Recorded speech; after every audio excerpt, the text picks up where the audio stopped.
ciri-ciri orang kaya ya. itu sering makan, giginya kotor. Ya.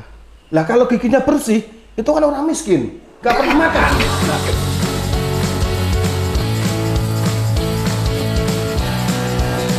Selamat malam, Rahayu.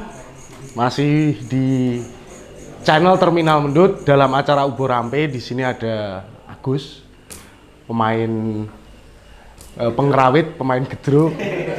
Mas Ismanto, dia pematung, juga sebagai pendiri Sanggar Gadung Mladi di Ampel. Ngampel Merapi. Terus Irma juga dari Sawangan, dia sinden. Nah, sebelum kita ngobrol tentang hal-hal atau mengulik apapun tentang Mas Ismanto atau teman-teman yang ada di sini, kita saksikan satu perform tentang tembang, judulnya apa, Dik? Apa, Dek? Jenang Gulo. Oke, kasih aplaus untuk Mbak Irma. Yuk. Nah, oke. Terima kasih.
Oke, kasih plus untuk Mbak Irma dan Agus.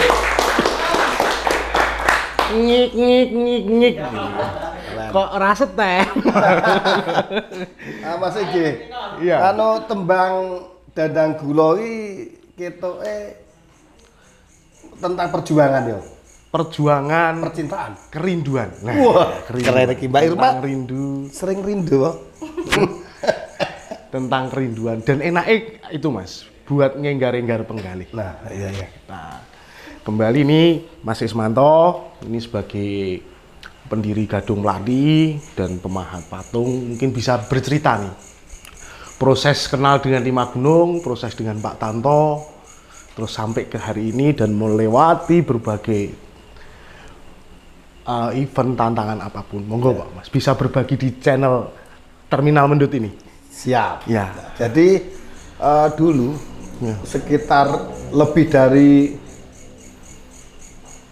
30 tahun yang lalu. 30 tahun ya.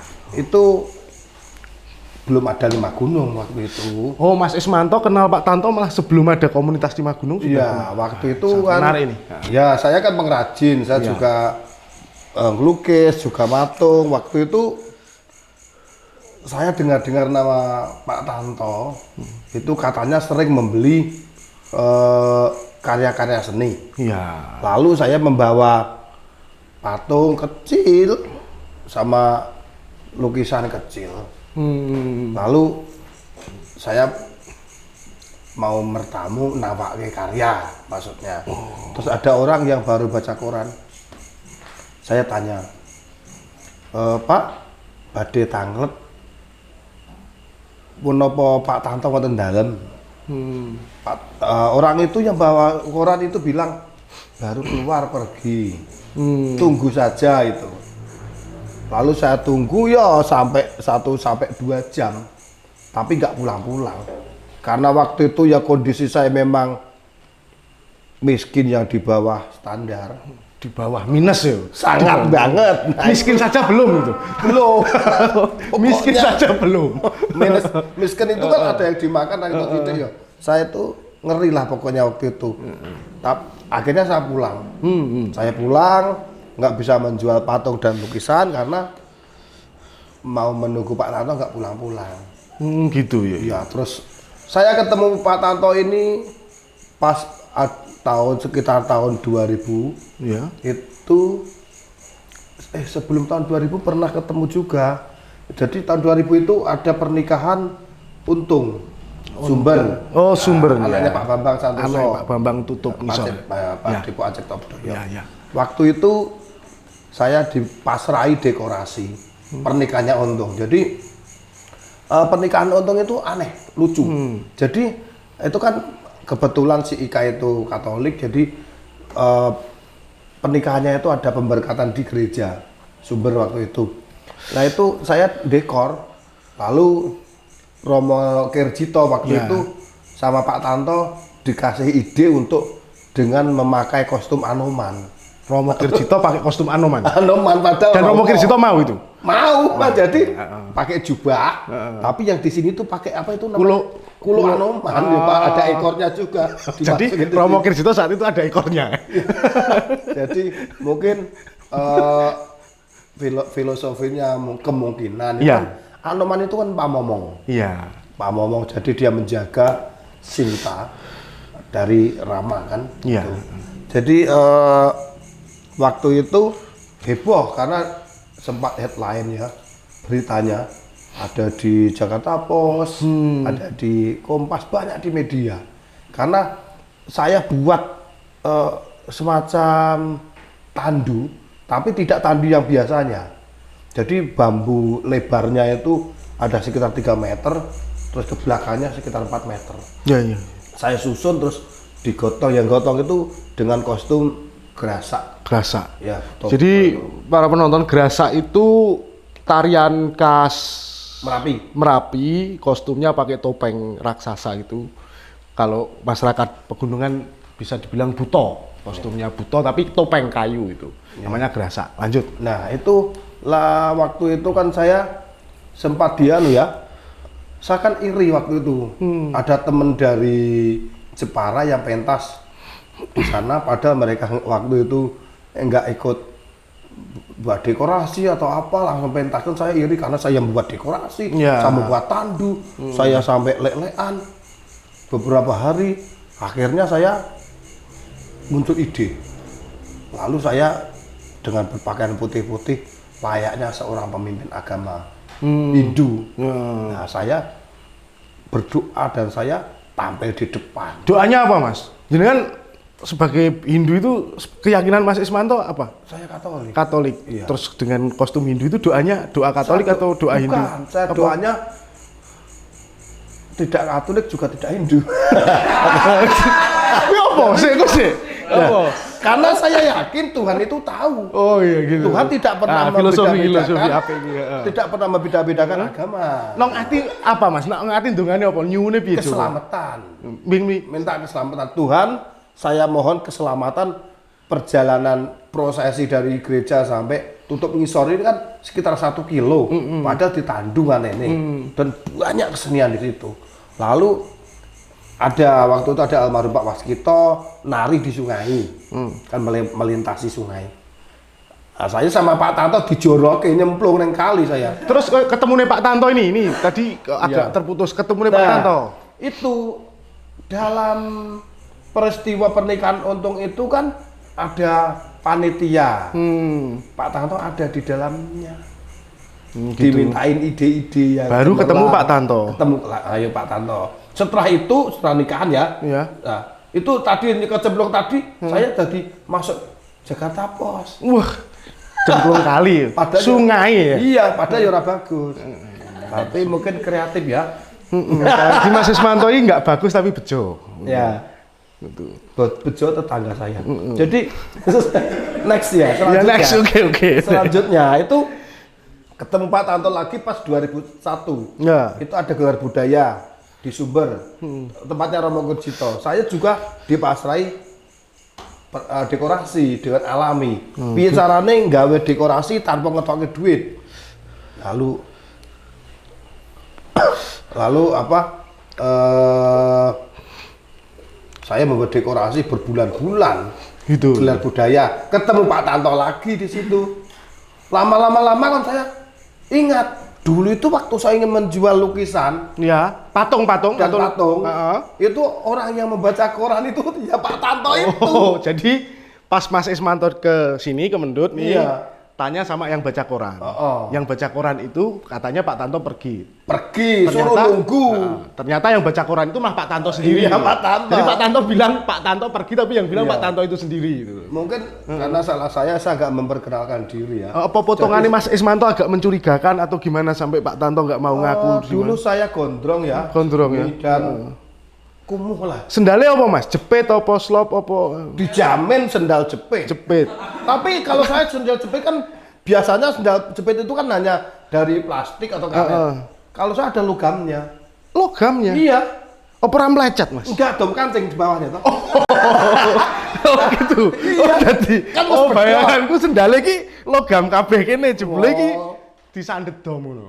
Enggak, itu kan sandal jepit itu putus. Iya, putus. Lalu tak masukkan kasih dom kancing, ya kan Jadi bisa dipakai lagi. itu menambah Mas Ismanto percaya diri pakai sendal yang ada logamnya. kreatif. Heeh. Nah, itu kreatif. Kreatif. Ya, itu jadi ketawakan Sutris. Mungkin penonton mau tanya apa sama Mas Ismanto? Tanya saja. Pengalaman pribadi Mas Ismanto atau apa? Monggo. Monggo bebas saja. Kenapa sampai sekarang masih ganteng? Boleh tanya. Mungkin bisa tanya istrinya berapa atau gimana? Monggo. Apa? Mandinya berapa kali Mas Ismanto? Saya tuh memang kadang lupa saya. Lupa. Soal mandi. Karena Mas Ismanto itu pemahat. Ya. Jadi waktunya itu nggak tentu random. Gini, kan dalam kehidupan sehari-hari itu kan ada hal yang prioritas dan tidak. Ah, oke, apa iki ya? Karya, membuat karya, Iya, iya. patung, lukisan, itu bagi saya prioritas. Prioritas ya. Ya, karena Lebih prioritas karya daripada badan Mas Ismanto itu sendiri ya. Itulah. Itulah. Gak iso jawab. Itulah. Gitu. Ya seperti itu. Jadi menurut saya lebih penting membuat karya nanti dijual bisa untuk memberi makan anak dan istri. Dan bisa buat beli sabun juga ya. Tapi sayangnya gini, saya tuh kaget heran loh. Gimana? Kalau ke kamar mandi, Iya. saya itu belum pernah pakai odol. Kok Iya. habis? Hah? Jadi kita buka odol ya. Ya. Saya sikatan mungkin ya. Nggak pakai odol. Pakai odol pertama, Ya, sikatan, tak letakkan toh. Setelah itu saya masuk kamar mandi lagi, berapa hari itu sudah habis. Habis. Karena apa ini Mas Ismanto? Ya nggak tahu. Mungkin anak-anak pakai, Apa ge cemilan no piye? nggak tahu karena mungkin saya jarang sikatan waktu itu. Mas ya. Ismanto jarang sikatan loh. Dia maestro patung, dia patung Ki Hajar Karena Dewantara. gini mas, ya karena gini. Ciri-ciri orang kaya Kayak ya. itu sering makan, Heeh. giginya kotor. Ya. Lah kalau giginya bersih, itu kan orang miskin, nggak pernah makan.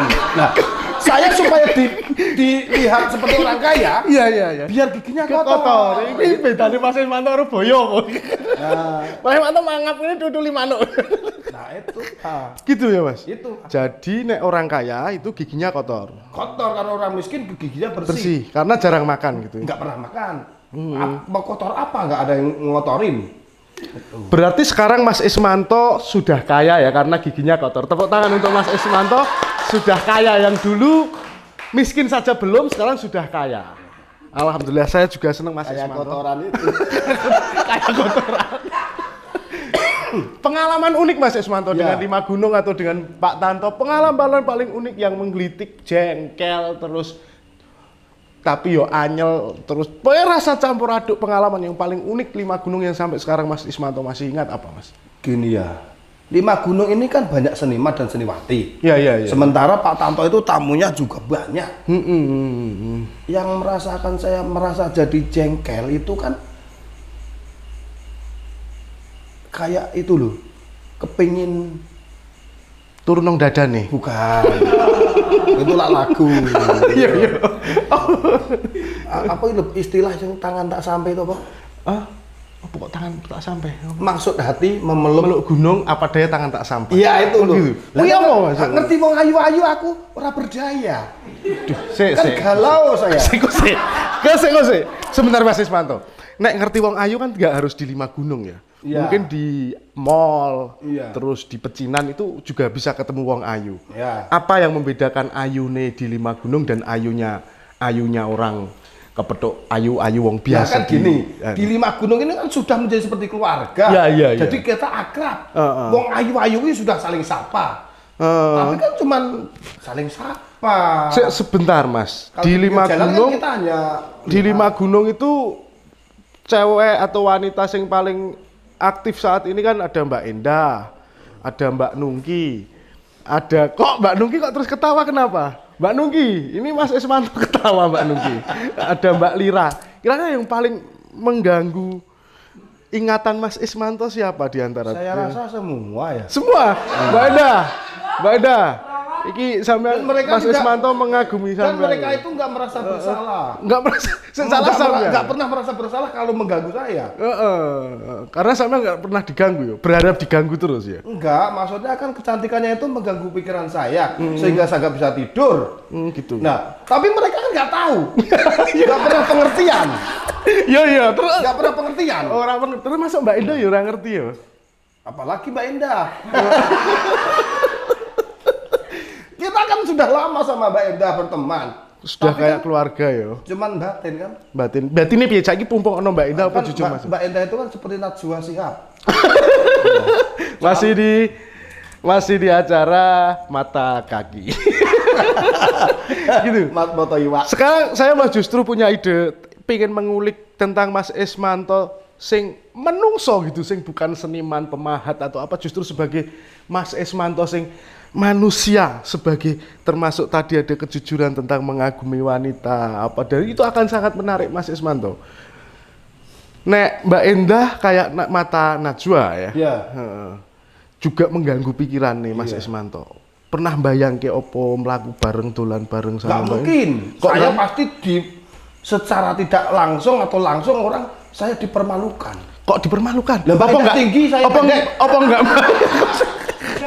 enggak Mbak Endah yang dipermalukan nek saya mlaku misalnya. Enggak, saya malu Mbak Endah tidak pendek kok. Gitu ya Mas. Ya, Terus kok sebentar, kok iso gitu. Kalau Mbak Lira coba, tadi sampean nek Mas Ismanto sebagai manusia biasa bukan sebagai seniman ini ngalem bono seorang wanita kan penuh seperti malah justru menjadi sastrawan gitu loh. Kalau Mbak Endah kayak mata Najwa, kalau Mbak Lira coba Mbak Lira seperti jujur. Apa ya? Kalau Mbak Lira ini saya kan memang pengagum orang yang cantik ya. Ya. Orang yang indah, yang cantik. Jadi aku ketoknya kaya nganu siapa itu? Dina Lorenza. Wow, Mbak Wah. Lira kayak Dina Lorenza. Yang paling mirip dari Dina Lorenza dari Mbak Lira. Ya tubuhnya, wajahnya, bodinya bagus. Pernah kelingan mapan turu, kelingan lam-lamen apa keingat gitu pernah nggak? Ya pernah, tapi maksud tak mau ngomong. Yo jujur aja, jujur. Ini Mas Ismanto sebagai manusia biasa sih, Ya. bukan pemahat, bukan apa. Mungkin ya saya tuh dikatakan sadar atau tidak sadar. Kita itu sering nggak sadar. Oh iya gitu ya. Ya karena terpukau dengan tubuh yang indah. Lalu saya dremeng kan mulutnya. Lebih gimana? Wow. Wow. Jadi tentang keindahan tubuh, saya itu kalau melihat sesuatu yang indah, itu saya nggak bisa bohong. Oh itu sebagai insting sebagai seorang seniman juga tetap terus terbawa ya Mas. Mungkin. Jadi menikmati keindahan wanita dari secara estetis gitu. Iya. Bukan nafsu atau apa. Ya enggak, ya, Enggak, ya. tetap nafsu. Tapi maksudnya bukan nafsu birahi. Oh, bukan birahi, Ya, tapi nafsu pengertian apa? nafsu kan banyak, ada nafsu makan. Saya juga punya keinginan makan kan. Tapi nek lihat itu nafsunya jadi nafsu apa? Ya ingin melukisnya mungkin, buat gitu. model patung mungkin. Nek Mbak Nungki sebagai penari ndolala gini. Belum pernah melihat Mbak Nungki Narindola lah saya. Tapi pernah gimana nek respon Mbak? Kalau Mbak Nungki memang menurut saya dari sudut-sudut tubuhnya indah. Karena saya tuh istrimu saja saya melihat indah. Ya. Loh, kan kita melihat sisi indah saja. Seestetis ya, estetisnya. Estetis, bukan apa ya. Saya itu libido atau saya itu Bukan ya? nafsu secara birahi. Enggak berani lah. Enggak. Ada lentai loh. Oh itu waktu SMP ya.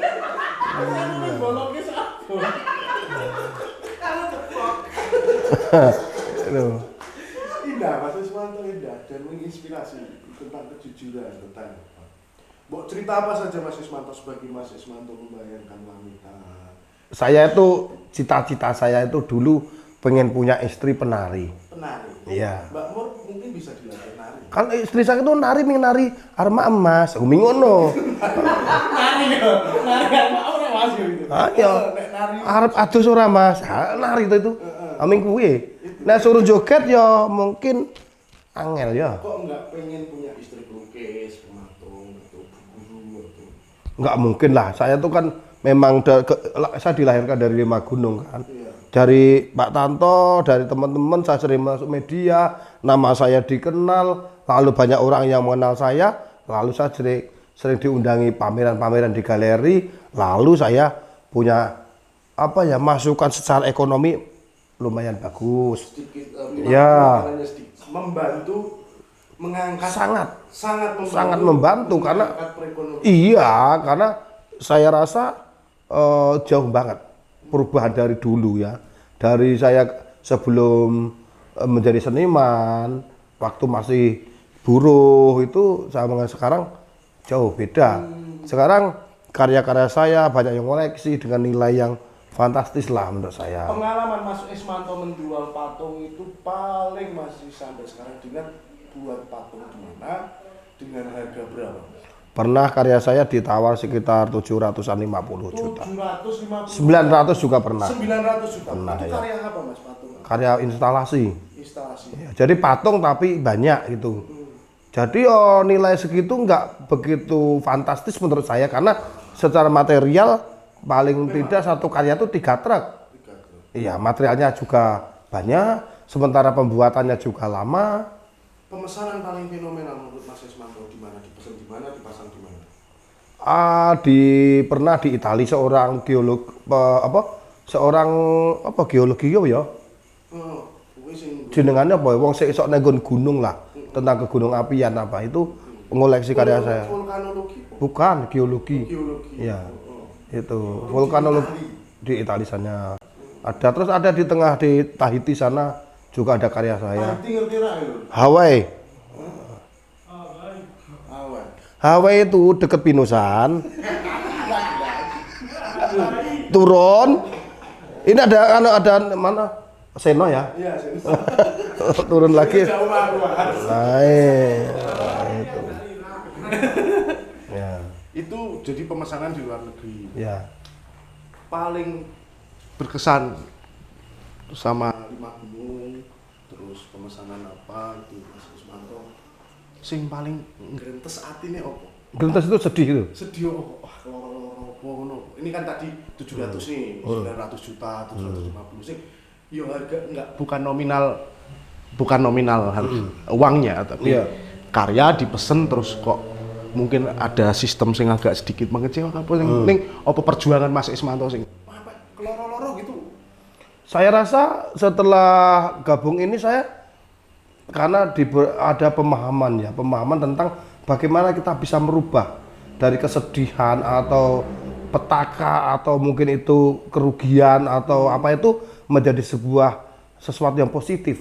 Jadi ya itu bisa memicu untuk berkarya yang lebih rajin, itu menjadi kita belajar manajemen yang bagus, kita dengan teratur mencatat orderan dan dengan deadline waktunya dan banyak sekali hal. Akhirnya ketika contohnya ada orang pesen nggak diambil, saya bilang yo hidup-hidup promosi, kan enak. Hidup bahasa Indonesianya apa ini? Apa ya? Anggap saja promosi, gitu. Banyak sih seperti itu. Tetapi pola pikir di sini saya mungkin Pak Tanto nggak merasa godok ya. Enggak. Di teman-teman di Magunung itu nggak merasa godok. Tetapi saya merasa digodok betul seperti di Kawah Condro di Muko. Wah itu jadi, tuh koi, walaupun doro. Jabang tuku lagi udah kudoro. Gatot Koco. Maksudnya bagaimana kita secara pola pikir, kita itu betul-betul terolah.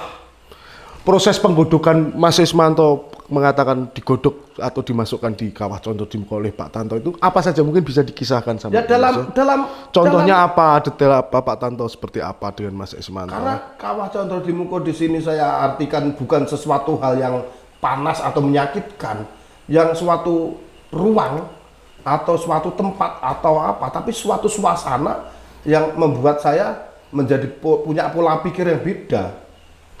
Karya-karya saya itu dikenal dengan karya yang beda. Karena alasan saya tidak perlu kalau istimewa banyak pematung yang istimewa. Kalau orang cerdas banyak orang cerdas. Kalau saya yang penting beda. Dunek ki apik luweh, dunek ki elek luweh, sing penting beda. Nyatanya payu kan gitu. Nah, mungkin ini sebuah keberuntungan saya. Tapi dengan pola pikir, keberanjakan berpikir itu penting. Keberanjakan. Iya, keberanjakan berpikir.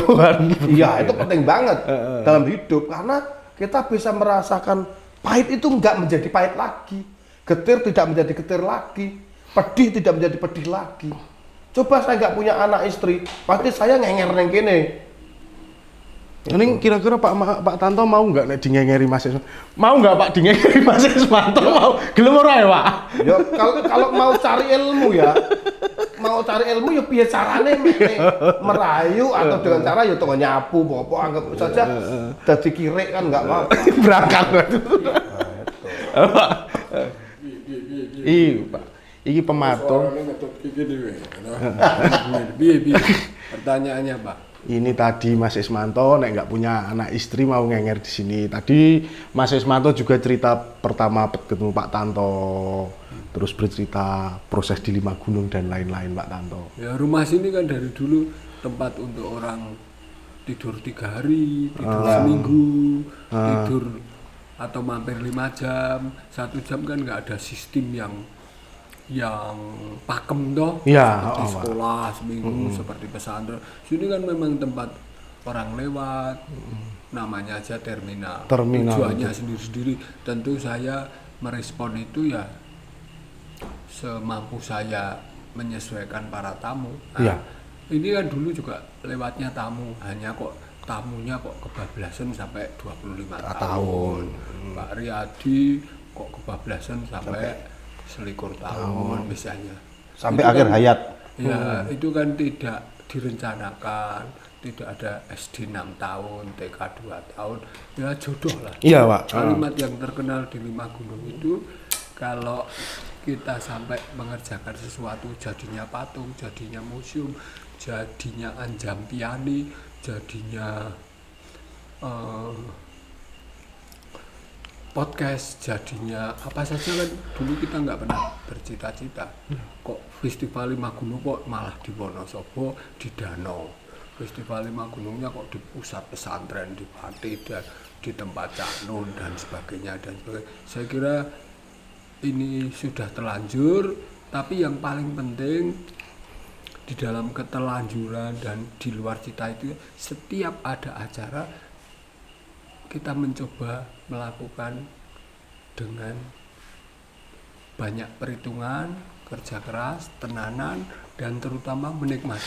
Bukan kerja keras buruk, bukan kerja keras untuk gelar, bukan keterkenalan, bukan uang, bukan apa-apa, tapi untuk perjuangan manusia biasa saja. bahwa perjuangannya sebenarnya kok ya ada hasil duitnya, ada populernya sedikit,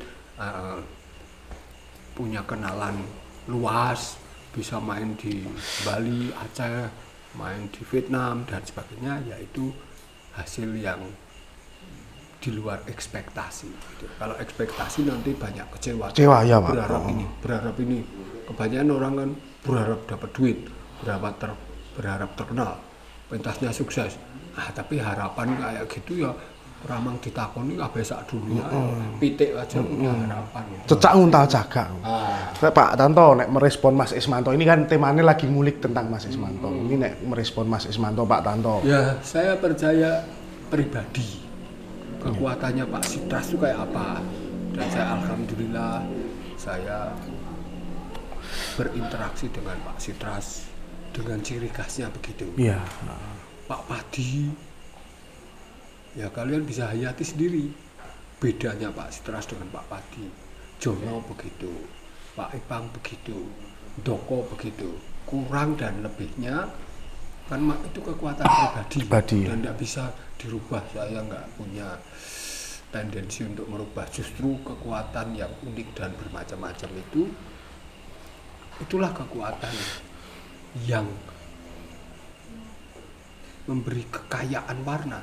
Misalnya contohnya dalam konteks ini Ismanto itu sejak awal saya ketemu, sejak dia sebutlah kalau itu disebut miskin, sebutlah saya lihat rumahnya bisa diberobosi asu misalnya, bukan itunya, tapi dia lincah di dalam hal berbicara. Lincah itu terkait dengan omong asbak aja, nanti dia asbak itu bisa untuk makan, asbak itu untuk abu rokok, asbak itu jadi menara, asbak itu jadi alat untuk berdoa, asbak itu bisa, itu namanya elaborasi. Nah, Ismanto itu salah satu punya kekuatan yang ngomong satu hal bisa dikembangkan macam-macam. Banyak. Itu. Iya. Nek cara bukan jelek, bumbune akeh. Mas Ismanto bumbune akeh. Tepuk tangan sih karo Mas Ismanto. Berarti meh kaya masakan Padang, kakean bumbu. Tapi goreng iki wong liya iki ning bawang, daging ayam, kubis misalnya. Iya. Uya karo kecap. Nah, Ismanto iki tambahi kluwak. Tambahi Pertus. Tambahi itu. Orang yang mendengar itu sampai orang iso takon. Ngalir itu seperti apa angin gitu. Itu kekuatan. Dan itu dia akan menjadi gurunya teman-teman yang lain. Kalau omong itu bisa berkembang. Nanti ada lagi Pak C, punya Pak Sitras, ketahanan ujinya, berkesenian koyo nyambut gawe, tapi bukan bergaji. Ya. Siapa orang yang berkesenian koyo mau nyambut gawe, koyo PNS, koyo buruh pabrik, tapi itu tidak diberi tendensi atau pamrih sebagai bagian gajian, bahwa kemudian berkembang nasibnya jadi gedung, kesenian yang bagus, punya gamelan lengkap. Karena hubungan luas kan ada yang ingin gamelan. Itu bisa dikatakan sebagai dedikasi ya Pak ya? Misalnya orang dedikasi, nek tenanan, ini otomatis dedikasi. Iya. Orang sih ngomong dedikasi sih. Ini orang berdedikasi kan? Tendensi dulu. Umumnya pamrih. Umumnya kekarepan, pengen yo akeh banget. Iya. Tapi itu dilakukan kayak wong bernafas. Ya wis kaya bendinane ngono. Tepat. Wong iki ya Bendinane kaya ngopo ya lakoni gitu ya. Jadi keseniannya bukan dalam rangka ulang tahun kota maupun 17-an. Ya. Saya kira itu beda. Terima kasih Pak. Terima kasih Pak Tanto. Ini karena Pak Tanto sudah menjelaskan banyak Mas Ismanto. Iki waktune isih ora ya Mbak Indah? Sik Mas, ki tim krunya kayak Berunding. sama kok ucek nangis po piye? Po terharu. Saya tuh sering kerja ngelas. Tapi sok belek. Saya kira Pak Tanto menjelaskan tadi sampai yang terharu Rempes rempes. lah. Jadi ngelas kan berarti Gitu ya. Selama Covid Mas Ismanto, selama Covid ada kendala nggak sebagai pematung dari orderan? Enggak ya? Itu kan ada, saya mengadakan acara yang namanya darurat barter. Jadi saya lukis, lalu saya barter dengan bahan pangan, sembako, lalu saya sumbangkan ke para dampak yang kena COVID ya. COVID itu. Iya, saya ingat pas Ya, itu. sampai beritanya sampai nasional dan Nasional Asia ya, News. Asia News ya, itu keren. Sebagai saat tidak langsung ada kepekaan. Ya, karena kan di rumah nggak boleh keluar-keluar, sementara kita kalau hanya di rumah diam nggak boleh berkarya itu kan terhukum ya, jenuh. Dan saya salutnya gini Mas Ismanto, saya setelah ada cerita tentang ini, saya justru melihat Mas Ismanto bukan sebagai seniman, sebagai perupa, tidak hanya melulu tentang cuan atau hanya melulu tentang uang gitu. Justru di situ ada barter untuk membantu sesama dan lain-lain. Itu apa dari sikap-sikap atau cara berpikir Mas Ismanto, itu proses perjalanan bersama Lima Gunung sangat mempengaruhi nggak Mas Ismanto? Sangat sekali kan, cocok sekali ini dinamai terminal Mendut ya. Itu cocok banget karena di sini saya bisa bertemu dengan Rendra, di sini saya bisa ketemu dengan Hari Rosli, saya di sini juga ketemu dengan aktivis Ward Hafiz. Masuk hari ini ketemu dengan Pak Bre Pak juga. Bre, Redana, banyak lah. Kita di sini banyak ketemu dengan tokoh-tokoh di dalam dan di luar negeri. Seniman India, saya dari tahu namanya tabla. Tabla itu apa? Itu karena di sini. Kalau saya tanpa kesini saya mungkin nggak tahu tabla itu apa. Jadi di tempat ini bisa dikatakan seperti pasraman, seperti pesanti atau tempat untuk mencari ilmu sehingga tidak begitu akademis banget, tapi justru sangat merubah orang karakter. Dan kita tidak tahu proses perkembangannya.